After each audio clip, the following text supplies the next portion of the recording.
Hi hello welcome back to my channel. இன்றைக்கி நம்ம பார்க்க போகிற டிஷ் பார்த்திங்கன்னா ஒரு சூப்பரான எக் வெஜ் நூடுல்ஸ் தான் பார்க்க போகிறோம்.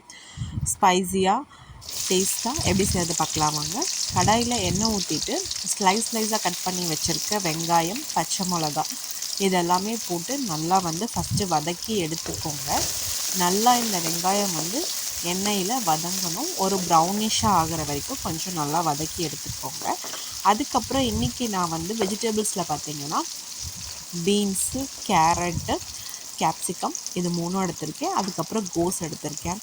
சைனீஸ் ஸ்டைலில் ட்ரை பண்ணலாம் அப்படின்னா கண்டிப்பாக இந்த வெஜிடபிள்ஸ்லாம் தேவைப்படும். ஸோ எல்லாத்தையுமே இந்த மாதிரி குட்டி குட்டியாக ஸ்லைஸ் பண்ணி போட்டிருக்கேன். நல்லா பீன்ஸும் கேரட்டும் நல்லா வதங்கணும் எண்ணெயில். அதுக்கப்புறம் கேப்சிகம் போட்டுக்கோங்க. கேப்சிகம் போட்டுட்டு நல்லா வதங்கினதுக்கப்புறம் கோஸும் போட்டுக்கோங்க கையோட. இந்த எல்லா வெஜிடபிள்ஸும் நல்லா எண்ணெயிலே வதங்கணும். நம்ம மேக்ஸிமம் தண்ணி ஊற்றுறதில்ல. ஸோ அதனால் நல்லா வதக்க விடுங்க. அதுக்கப்புறம் நான் 4 பேர் செய்கிறதுக்கான குவான்டிட்டி எடுத்திருக்கேன். ஸோ 1 டீஸ்பூன் அளவுக்கு இஞ்சி பூண்டு பேஸ்ட் போட்டுக்கோங்க. உப்பு போட்டுக்கோங்க அந்த காய் வேகிறதுக்காக. அதுக்கப்புறம் நான் ஒரு 3 முட்டை எடுத்திருக்கேன். அதையும் உடச்சி நல்லா ஊற்றி இந்த காயோட நல்லா மிக்ஸ் பண்ணி விட்டுக்கோங்க. நல்லா முட்டை பொடி மாஸ் மாதிரி வரணும். நல்லா கிளறி வச்சுட்டு 1 ஸ்பூன் மிளகுத்தூள் போட்டுக்கோங்க. இந்த காய் வதக்கும் போதே போட்டிங்கன்னா அது கொஞ்சம் நல்லா டேஸ்ட்டு கொடுக்கும். லைட்டாக உப்பு, மிளகுத்தூள் போட்டதுக்கப்புறம் மஞ்சள்தூள் போட்டுக்கோங்க. மஞ்சத்தூள் போட்டுட்டு நல்லா வதக்கி விட்டிங்கன்னா இந்த மாதிரி எல்லோவாக ஆகிடும்.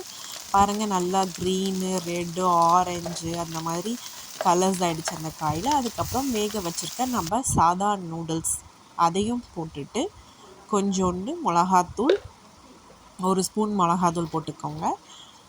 அதுக்கப்புறம் சோயா சாஸ், சைனீஸ் ஐட்டம்ன்றதால கண்டிப்பாக சோயா சாஸ், அதுக்கப்புறம் ரெட் சில்லி சாஸ் இதெல்லாமே இருக்கணும். அப்போ தான் அந்த டேஸ்ட்டுக்கு நம்ம கொண்டு வர முடியும்.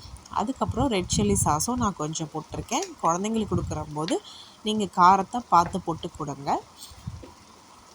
இது எல்லாத்தையுமே போட்டுட்டு அதுக்கப்புறம் இப்போ நூடுல்ஸ்க்கு தேவையான பெப்பரும் அதுக்கப்புறம் சால்ட்டும்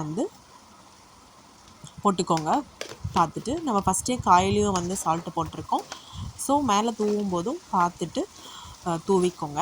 நம்ம போட்டிருக்க இந்த சாஸ் அப்புறம் மிளகுத்தூள் இது எல்லாமே நல்லா மேகி அதுக்கப்புறம் அந்த நூடுல்ஸோடையும் அதுக்கப்புறம் இந்த காயோடையும் எல்லாமே நல்லா மிக்ஸ் ஆகணும். நல்லா ஃபுல்லாக நல்லா பொறுமையாக கிளறி விடுங்க.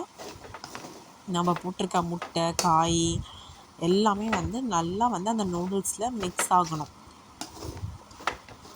இது நீங்கள் மேகிலையும் ட்ரை பண்ணலாம், நல்லாயிருக்கும் டேஸ்ட்டு. இதே மாதிரி வேக வச்சு எடுத்துகிட்டு இதே மாதிரி பண்ணுங்கள். பாருங்கள், நான் நல்லா ஃபுல்லாக மசாலா எல்லா நூடுல்ஸ்லேயும் கோட் ஆகிற மாதிரி கலந்து விட்டுருக்கேன்.